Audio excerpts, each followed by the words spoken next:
Every capitalist, I think most of the folks watching know this just from their personal life, every capitalist is always trying to either make more money or survive competitively by saving on his labor costs. One capitalist does it by substituting machines for working people, automating, getting a computer to do what he used to have 50 people do, etc., etc.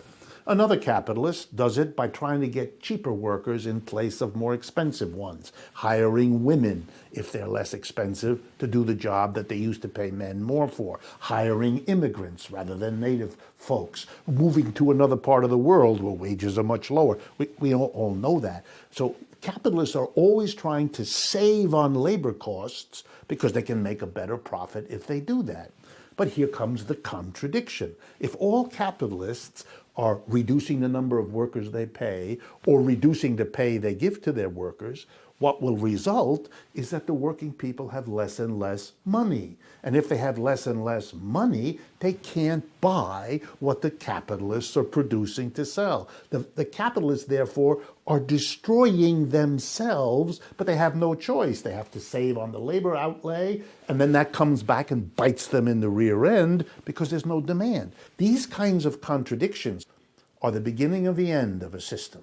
It papers it over. For example, when people couldn't buy in the 1970s, the capitalist system kept going anyway. How did it do that? How did it keep going when the people didn't have enough money from their wages to buy? The solution was credit. We loaded the world up.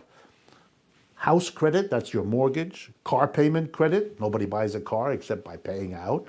Credit cards. And then when that was not enough, we loaded up, for the first time in American history, an entire generation of students who can't get a degree without loading up with tens of thousands of dollars of debt. We kept the system going. People could buy stuff even though their wages didn't pay for it by borrowing.